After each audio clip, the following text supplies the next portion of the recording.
Lies of P was a surprise. A very welcome one. Every single Souls-like I've played before this one failed to grab my attention for long enough to get me too far into them. That is to say, I can't really call them bad because I didn't play very far into them, but they were just missing something. I don't really know what I'm talking about, but what I'm trying to say is that Lies of P is a genuinely amazing game that I believe stands among From Software's Souls games as an equal to some and even better than others. A bold claim to be sure, it's actually my game of the year. The reason why I say this is because Lies of P succeeds in delivering a consistently engaging, fun, and challenging experience with a great theme on top of that. You can't have a good Souls-like without some great bosses either. Good thing Lies of P constantly delivers exceptional boss fights. Sure, there's a few duds, but I think that this game's quality to quantity ratio is extremely high. But as this is a worst to best ranking, we gotta start with the bad to mediocre. Spoiler, there's only 3 of those, in the 13 main bosses. Let's begin.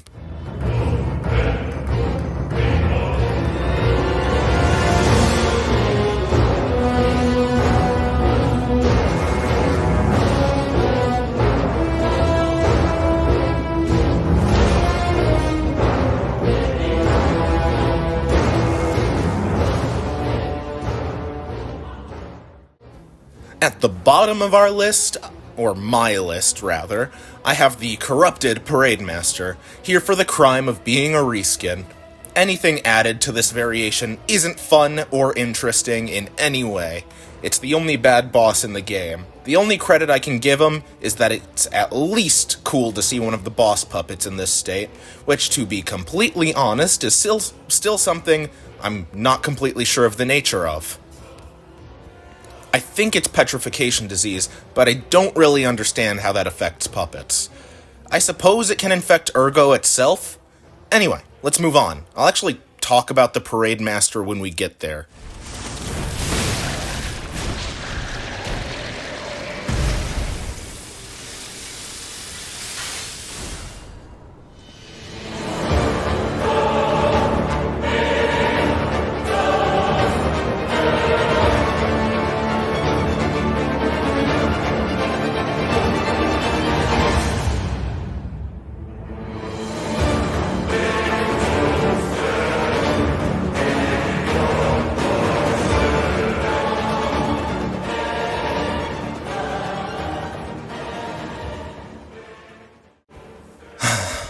Now I have to talk about Simon.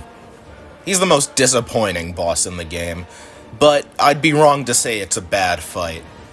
But as the second to last boss in the game, and one with a huge story role, I'd expect more.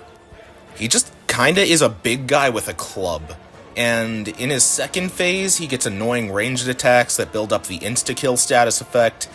It reminds me of Elden Beast in all the wrong ways. For what it's worth, the way he uses his club to do combos with ambiguous endings is interesting, to say the least. Like, he'll hold a position for long enough for you to think it's an opening, only for him to pull out another attack. He'll also use a really tiny AoE that no one in their right mind will ever get hit by. I say that because I walked straight into it so I could riposte him. It hurt. It doesn't help that the boss has a visual design that's really boring. A big gray hunchback? Wow. Well, he's about to become a god, right? Surely he'll undergo a magnificent transformation. Nah, blue guy. Like, sure, it's a unique design, but that on its own doesn't make it good. As mentioned before, this phase adds ranged attacks that just aren't any fun to deal with. They're annoying. And, again, insta-kill status effect. That's just bad design. Don't put that shit in boss fights, please. Well, at least the arena is cool now. I'd be remiss not to mention the giant hand AoEs that happen every once in a while. Never got hit by it, but at least it's got some spectacle value. I'm just gonna move on now. Simon is boring, and I don't want to talk about him anymore. Not that I really have anything of value to say from here on about Simon. It's fine if I'm gone. But be warned. Watch out, fortune hunter.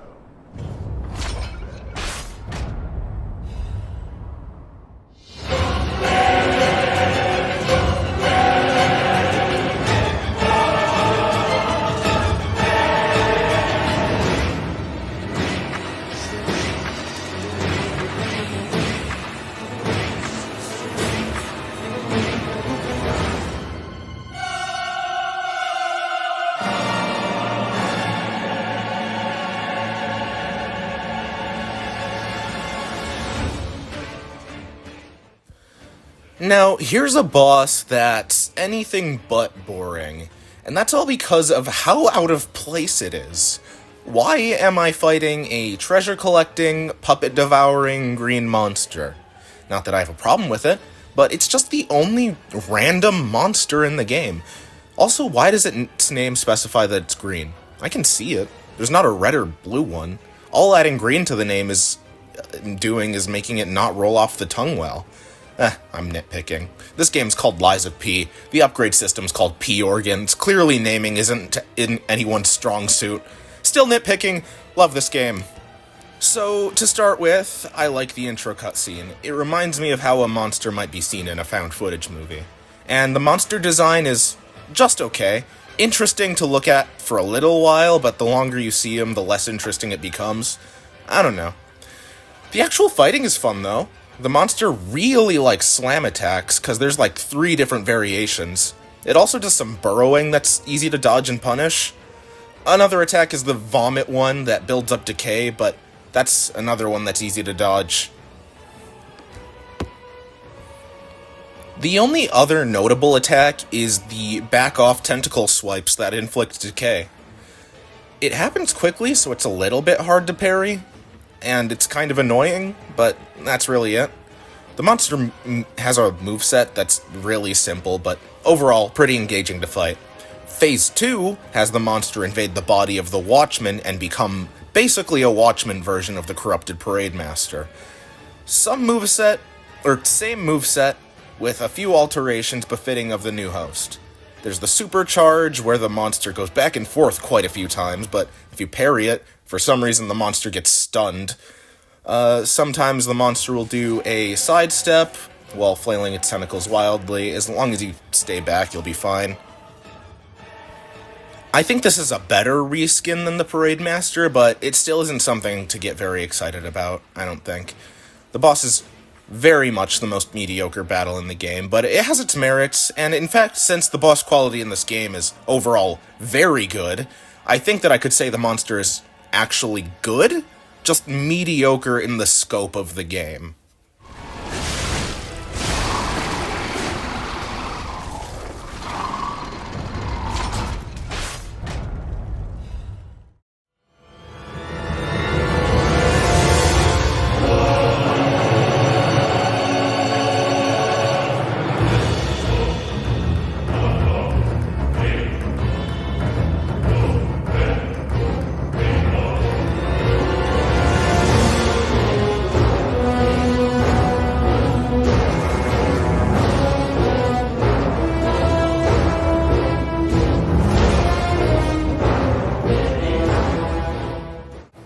Here, at the top of the first third of the list, is the real Parade Master, the game's tutorial boss. A very good opener. It showcases the creativity of the developers and highlights how good the combat feels. Creatively speaking, the character design is great. The way he rips his own head off to use it as a weapon for Phase 2 is awesome. Ingenious use of the massive hat. Now, for the combat, as the tutorial, he has a limited moveset, just a few slaps and swings with those massive arms. The most interesting attack he has is the dive, where he just belly flops onto the ground. The fun comes when his head is removed from his body. Then he starts going wild with his new weapon. He starts using lots of attacks with real long wind-ups that are just begging you to parry early. Good to introduce those early. And that's all there actually really is to say about this boss. There's just not too much to talk about it because he is the opener. Like, you can't be too complicated there. The best thing this guy does for the game as a whole is set the tone. Like I said at the beginning of the section, he sets a very high bar for quality and creativity, which most of the game follows. But hey, we're not even halfway through the list. Things still get way better than they already are.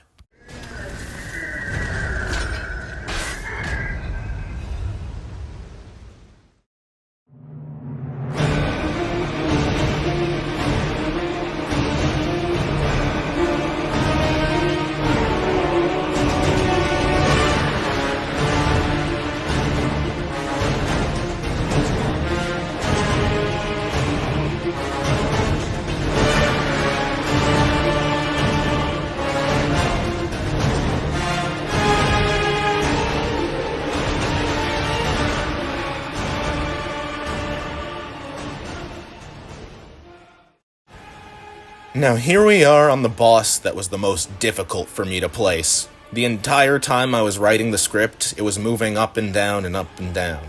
I ended up just settling it here though, because if I agonized over it for any more, I think I might have lost my mind. This is the follow-up to Black Rabbit Brotherhood 1, obviously. It's sort of an inversion of that fight, where you battle 3 of them, only for the last one to join later. It's a fairly well done gank where the enemies take turns with you, each of them buffing their weapons on their own turns. They all fight exactly the same as they do in the first fight, all except the eldest, who I'll get to last. They also all have projectiles that are occasionally thrown at you while you're fighting one of them. It's annoying and pretty much the reason this fight's below its counterpart. The youngest does next to no damage, but builds up decay on you as a trade-off, which is a nightmare, so I take her out first if possible. The eccentric is just a joke. He misses most of his attacks if you so much as strafe. He's got electricity on his weapon. And finally, the Battle Master is the toughest of the 3, not only because of his decent damage, but also because he can set you on fire or grapple you if you're too far away. The best strategy here is to kill off one of them, then balance the remaining 2's health bar so you can kill them quickly one after the other. After there's one or none of them left, the eldest comes back from the dead. He also fights the same as before, except for the fact that he's got a few new attacks. There's a big charge attack, a wave he can launch along the ground, and finally, he now counters you whenever you go in for the riposte. Overall, some good additions. I'll go more in depth on the eldest when we get to the Black Rabbit Brotherhood 1, but just know that I consider him to be pretty damn good.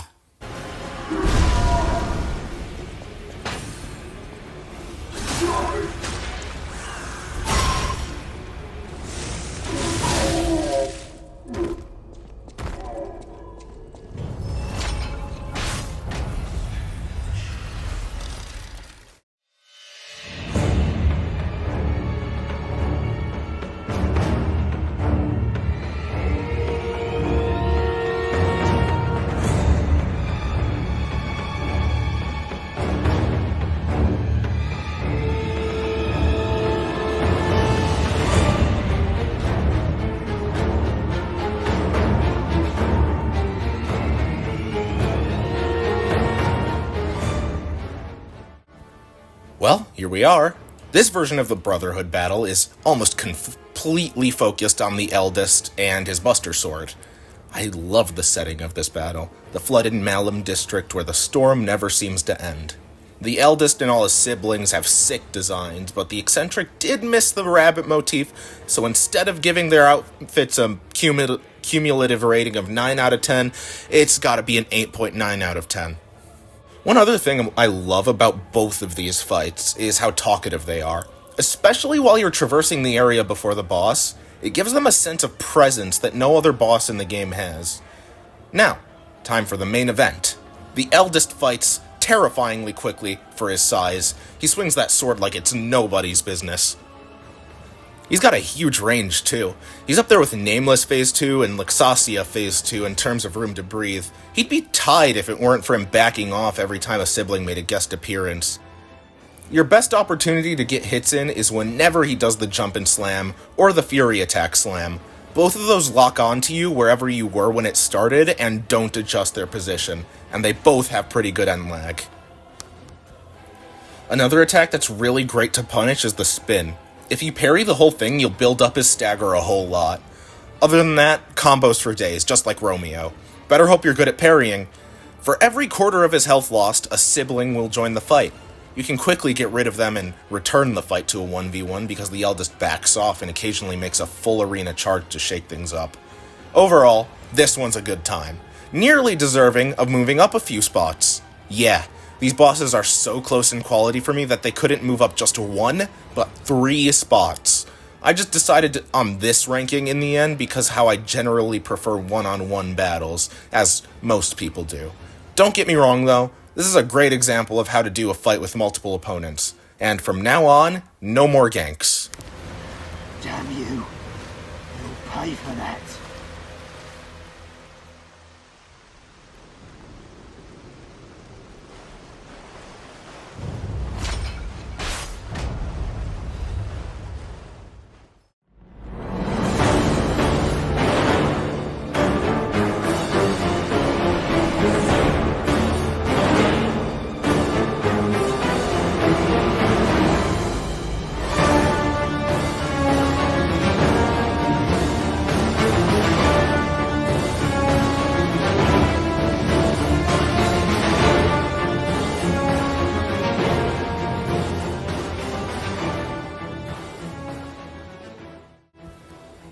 Up next is Fuoco, the first boss I struggled on in the game.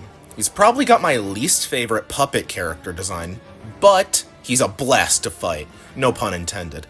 Also, is it just me or does his theme sound like something out of God of War?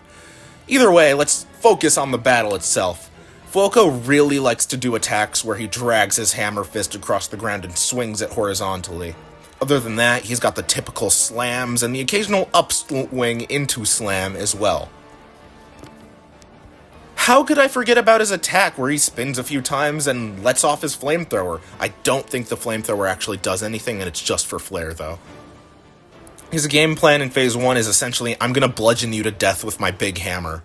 It's nothing super unique, but it's always fun to parry heavy-hitting attacks, and Fuoco specializes in attacks that look and feel like getting hit by a truck. That is, until Phase 2, when he starts spewing oil all over the place and actually starts using his flamethrower.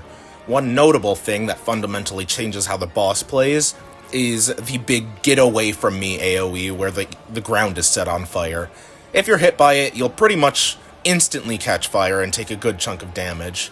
This almost always sets up Fuoco to start shooting fireballs at you, but other than that new pattern, he's essentially the same.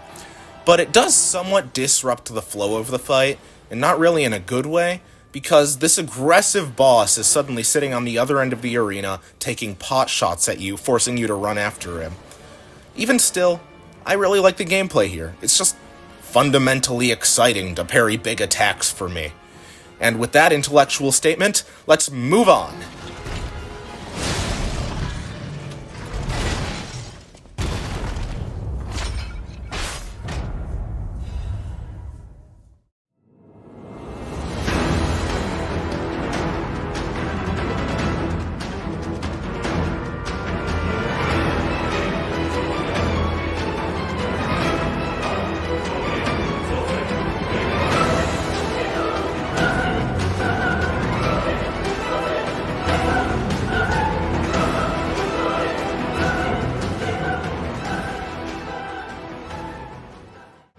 Now entering the ring, we have Champion Victor. Like there's something fundamentally exciting about parrying big attacks, there's also something to be said about the excitement of fighting a large man who fights with his fists. Senator Armstrong, Horalu, Masayo Shishido, Keiji Shibusawa, all great bosses. Coincidence? Surely not. Anyway, this dude's pretty fun. He comes in boasting, punching, kicking, grabbing, everything you'd expect from a grappler. The first attack that comes to mind for me is where he slowly walks up to you, raising and clenching his fist, then unleashing a combo that alternates between normal attacks and fury attacks. There's also his main combo where he does some feints in the middle of it. Something funny he does is that he's got this attack that launches you into the air, and then when you're coming back down, he punches you, and you go like a third of the way across the arena. He's pretty unrelenting too, only giving you space whenever he backs off for his charge attack. When he reaches 50 HP, he turns into Blue Man and gets combo extensions, but that's all there is. I can't recall any new major attacks he gets. The main strength of the fight here is mainly Victor's energy, like the talking he does. The music's also pretty great. One criticism I have about Victor, though, is that he's the only boss in the game to have a major phase change at half health. All of the other bosses that have a major second phase just straight up have 2 health bars. It makes him feel a bit easier on the grand scheme of everything else. Personally, I would have liked to see a phase 2 with maybe a little bit more added. Maybe shockwave attacks like Godfrey has, because those make that fight a blast. No pun intended, again. The same one. Let's just keep going.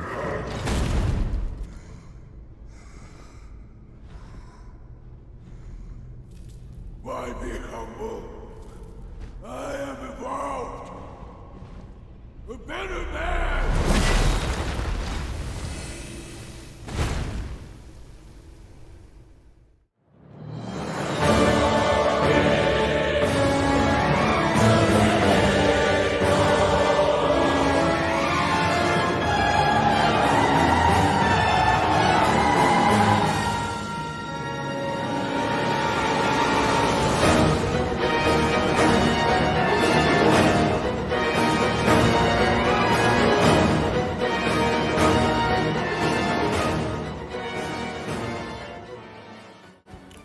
Andreus should have been higher. He's so good, but he has some fatal flaws that knock him out of the top 3.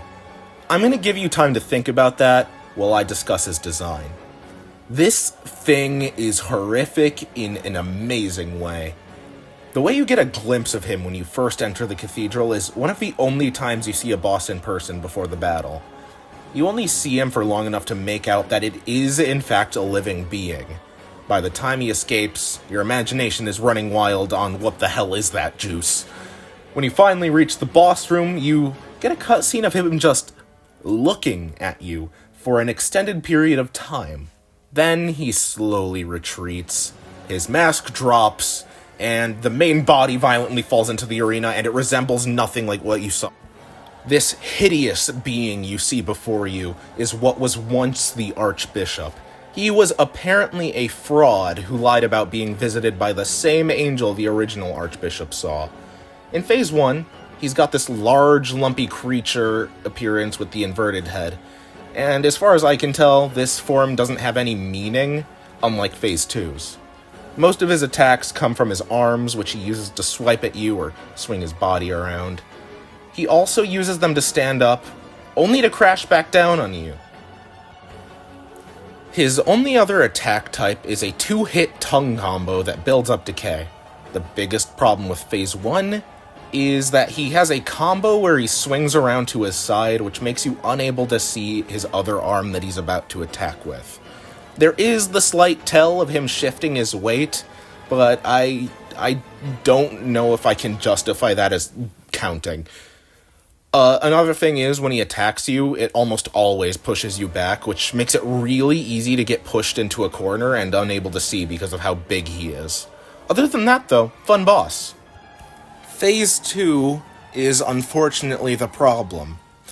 Although the entire boss design becomes cooler with the Archbishop revealing that this form had twisted his body to resemble the angel he claimed to see, well, presumably the angel didn't have a gaping hole in their face.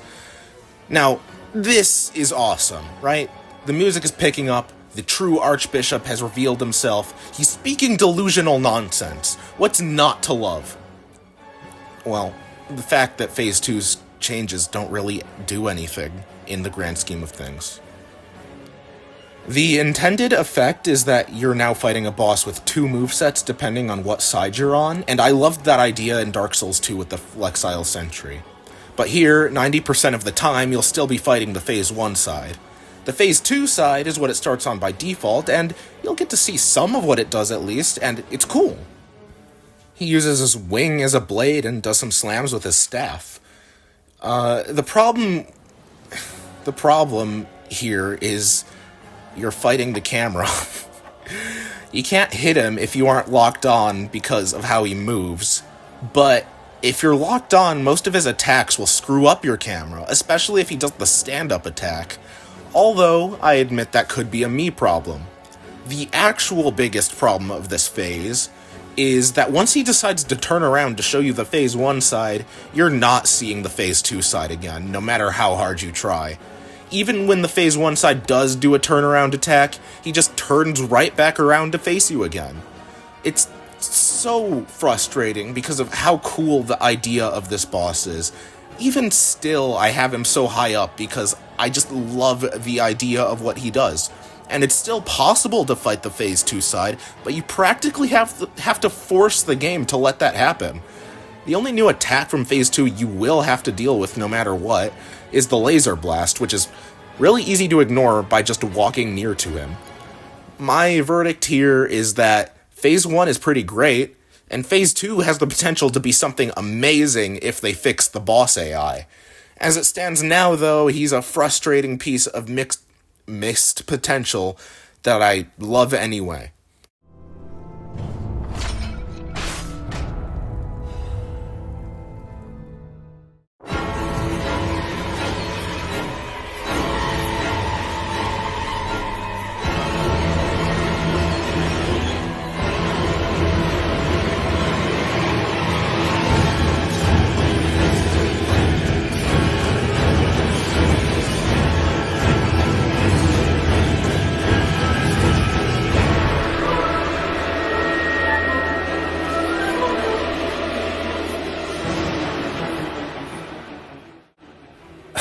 God damn it! This is the most upset I've ever been about first trying a boss. Of course it happens on the run when I'm trying to collect footage for this video. I don't know if I'm too good or if the golden lie is just broken. For context, it took me a whole 8 hours to beat this guy on my first run. It was one of the toughest times I've ever had in a boss fight. But still, the experience of growth, getting better and better, plateauing, getting worse, then suddenly becoming great, I kinda hate that I took that away from myself this time around.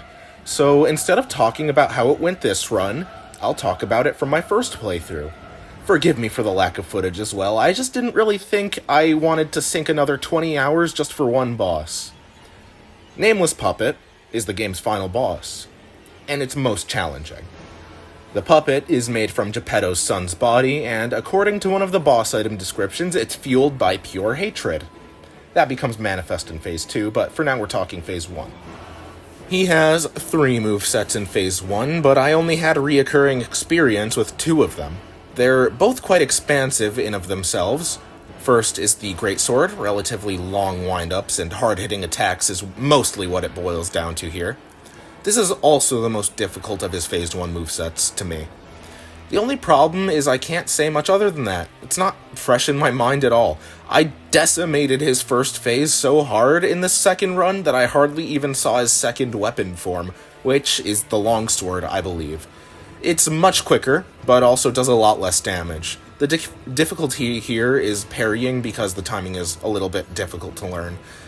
His third weapon is a spear, which has the same problem as the eccentric of the Black Rabbit Brotherhood, if I remember correctly, making it his easiest moveset. That's right, I only fought this weapon once in my many attempts from my first playthrough.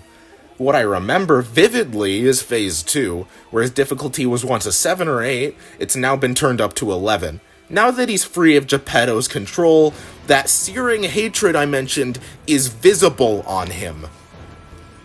It's literally radiating off of him. And he now wields twin blades that make the pacing of the battle go through the roof. Your only breathing time will be when he's staggered. And, oh yeah, his stagger now detonates. The mobility he has is insane. Every attack launches him in any given direction. He'll spend most of his time doing mid-air spin attacks or doing long combos while grounded. Some of the scarier attacks happen when he distances himself from you. He's either going to shoot you, launch a wave attack, both of which are only the start of some of the scariest combos he has, or he'll come in and run you through. That's probably the most cinematic grab attack in the game, cause when it happens, the camera zooms in on his half-decapitated twitching head. Too bad I have no footage of it. It's awesome. I'm upset now. Well, anyway, I also love the atmosphere here. It's so grim. The music really drives in the desperate feeling of betrayal. Man, watching this footage back, I really didn't earn that victory. I barely parried in Phase 2 and was constantly panic rolling. It was too sloppy to be proud of. Whenever I do a third playthrough, I think I'll just make an individual, 2-minute video about the Nameless Puppet, because I just can't do it justice as is. I'm just going to move on to the top 3 and finish off here by saying that after thinking long and hard about this boss in playthrough 1, I decided it was one of the greatest bosses in the game, despite the hell it put me through.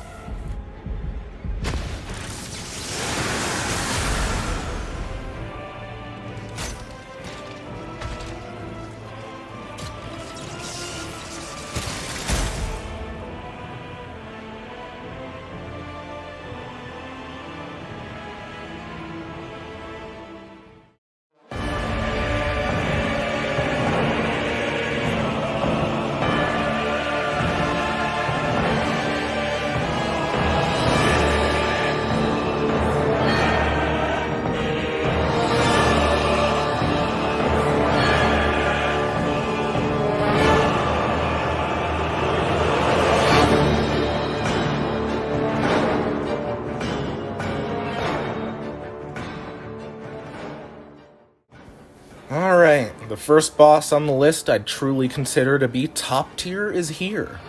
While up till now, the bosses were for the most part good to great, we are officially entering the S tier section of the list. is what I would have said on the previous boss if I had more footage and experience to go off of. But, oh well.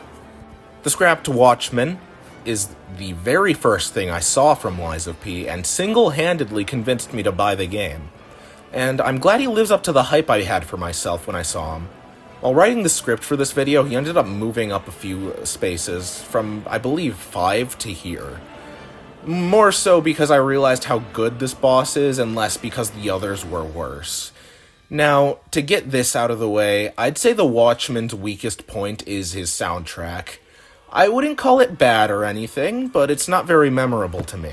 That aside, the gameplay and visual design of the entire encounter is amazing. The twisted and hunched appearance of the boss, with the coils coming out of his back and electricity flowing through him.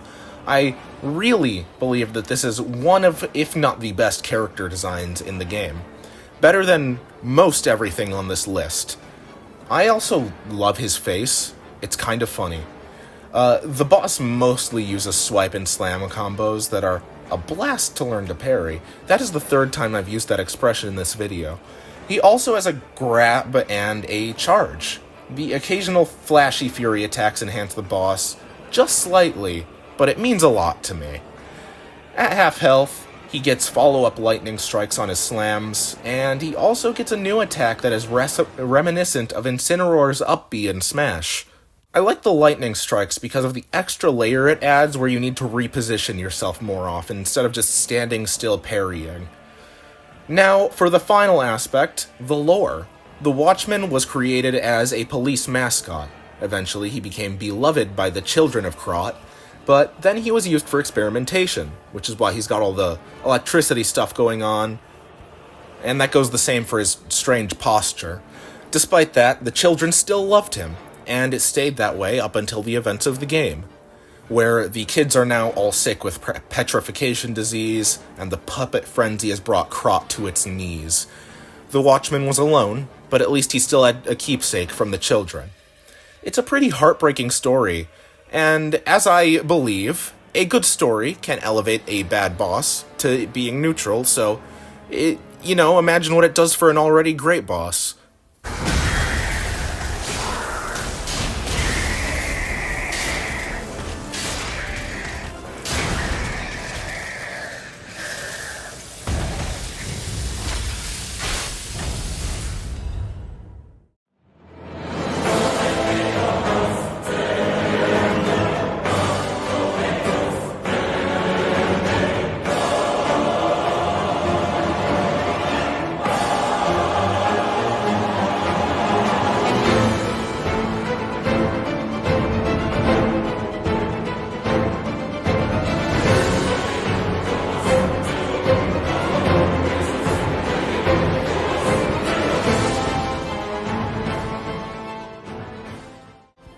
However, our next boss gets to this spot, all because of gameplay and spectacle. No assistance from lore needed. Good thing too, cause it's kinda lacking. Laxasia, in her first phase, is the archetypical Big Knight boss, an armor-clad warrior wielding a big sword, which is one of my favorite boss types in Souls-likes. What sets her apart from the rest is her second phase, which I'll get to soon. Most of her first phase involves parrying her swings that come from all directions, some of which are feints, which is a great addition in my opinion. I think she's going to do an overhead, but the last second she swings horizontally, either catching your roll or causing you to mistime your parry. Another highlight is her charge where she drags her sword, creating a lightning trail on the ground. This can be followed up in a couple of ways, including an immediate swing or a false opening that she'll take advantage of if you come in to attack. Her other charge is a basic one, but it can lead into her slam combo, which will decimate you if you don't anticipate it. The slam combo is one of the most entertaining attacks in the fight, because it's a little silly how she does it over and over, but on the other hand, it's one of those attacks that's really fun to parry. She's also got a version of this combo for upswings. I don't know if it's just me, but she never even hit me with it. Like, she'd miss the first attack, and because she couldn't really turn around fast enough with it, I could just walk away until she stopped. That's really the only dud in her whole moveset, though. It's very strong. One more attack I want to mention is her triple grab. She starts off essentially DMC taunting you, then jumps back and charges in with her grab attack, and I'm pretty sure she does that 3 times in a row. She might even do it a 4th. It's ridiculous, and I love it. There's also the matter of her shield. It covers her back. But if you hit it enough times, it shatters, making the fight that much easier for you. Honestly, Phase 2 might be way scarier if she was able to keep her shield in my runs. That said, Phase 2 is insane. Like, it gave me Sword Saint flashbacks because of how intense it was. She sheds her armor and extends her sword, calling down a storm over the arena. She now channels the lightning not only in her blade, but through her body itself. The phase always begins with her conjuring a lightning storm on the opposite end of the arena and launching some lightning at you, which you can deflect back at her, which does some good damage. A nice touch. That's all happening while the music is amped up to 11 on the dramatic scale. It's really driving in the sheer power you're fighting against. Anyway, continuing on. When she's done shooting lightning at you, she launches herself at you, and I could not for the life of me figure out the parry timing here. I only ended up getting it once in all my attempts in this playthrough. What I can say is that if you parry it, you can get some real good damage in.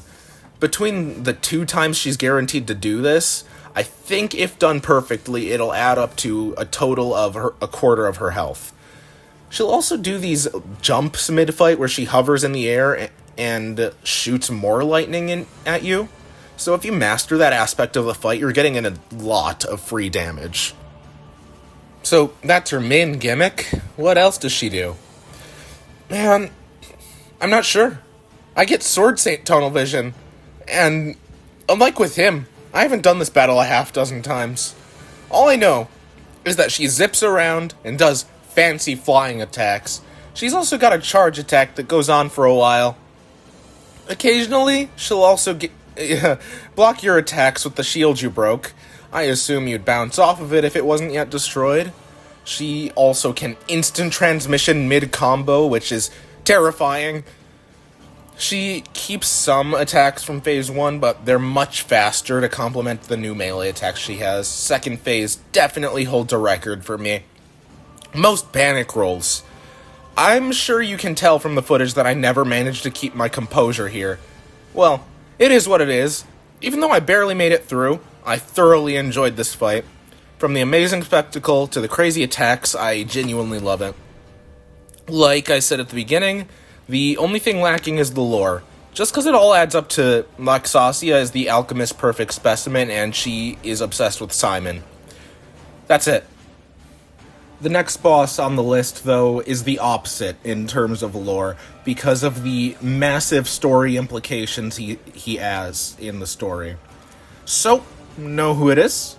My undisputed favorite boss in this game is, well, you know already if you've been keeping track or if you played the game. Process of elimination and all.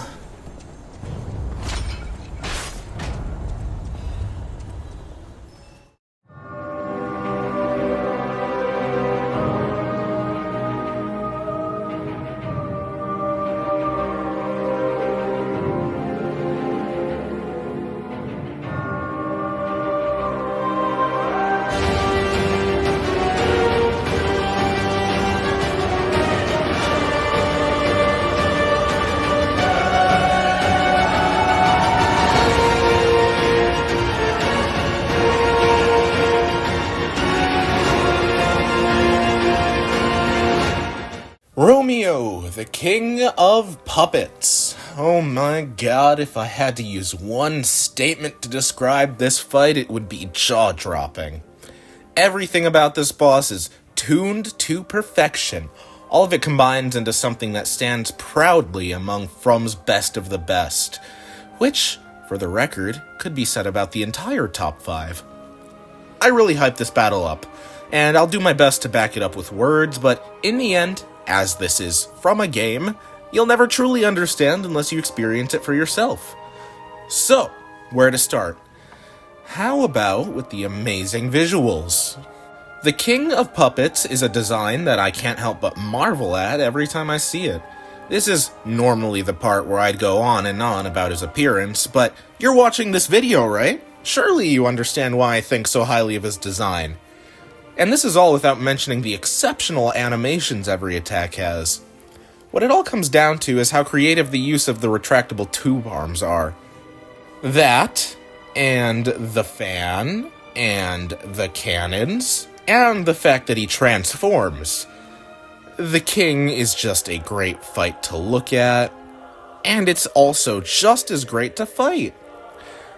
The moveset is huge: slams, sweeps, projectiles, mobility, the aforementioned transformations, and a really, really rare fury attack. The whole thing is fair and challenging. I only have 2 complaints.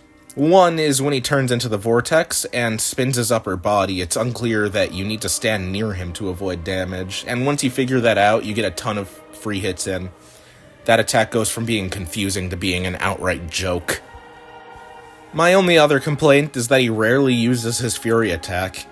One thing that he does, though, that I really like, is when he uses his cannons, if you go in to hit, he'll usually try to get away, and while the projectiles are about to explode, he'll come back in to try and corner you. I think it's a cool risk-reward situation. The second phase is just as awesome, if not more. Once his health bar is depleted, his fan breaks down. This stops his cooling system and causes him to explode, revealing the real face of the king, Romeo. Let me just go off on a story tangent for a minute. It speaks volumes that despite having no idea what was going on in my first playthrough, I could intuit that somehow this fight is very, very personal. Now, if you've actually played and finished the game, you know why. Romeo is Carlo's best friend in life, and this whole time Romeo's been trying to reach out to Carlo, who is now P, or Pinocchio, or Geppetto's puppet, or whatever you want to call him, to get his help to fight against the alchemists. Every mechanical boss you've killed before was trying to send a message to get you to ally, but P could not understand their words and was hostile on sight. They had no choice but to defend themselves. That twist is so good, because it reframes the entire game, and it throws into question why you've even been doing what you're doing.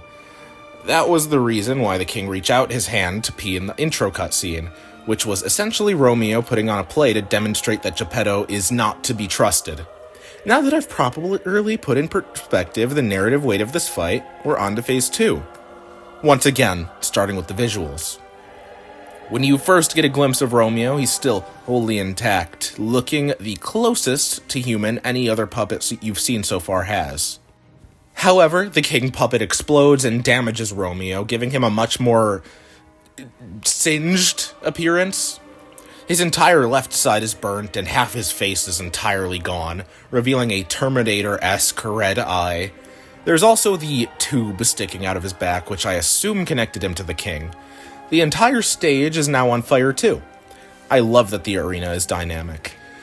Quick mention to the music, it's a much more intense rendition of the first phase's theme, Stage of Grief, called Shattered Memories. 2 great themes with 2 great names. Romeo is an agile fighter with large strings of combos that can seem to never end, with few expectations to this being your best opportunity to get hits in. Some examples are his hook attack, which I am absolutely terrible at reacting to. Dodge that and he'll do 1 follow-up swing that you can punish. His fatal attack also is easy to punish because of its end lag. Other than that, he'll be dashing around quite a bit, making it hard to pin him down between his attacks. The counterbalance to this is that he staggers quite easily, which doesn't trivialize the fight, which is, thank God. At about half health, Romeo sets his weapon on fire and does the longest combo in the entire game that I never fully got the hang of. I think it's like a 15-hit combo. It's honestly terrifying and gets my heart racing every time it's gonna happen or does happen. I think it's better to dodge it, but if you can parry the whole thing, you have my respect. I did discover a third alternative though. Using my Fable attack, I could completely knock him out of the windup, which saved me a ton of times. After the combo is done or negated, he gets some new attacks. They're both fury attacks that involve him launching into the air. One will track your position and function much like Laxasia's opening slam for her second phase. The other version just makes him slam into the ground directly below him. Or that was just weird AI, not sure.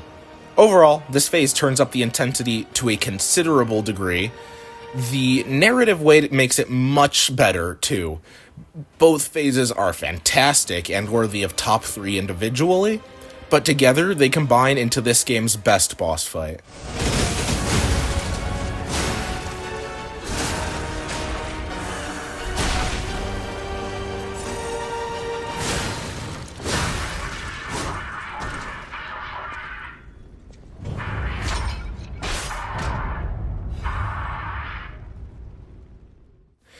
And that is that.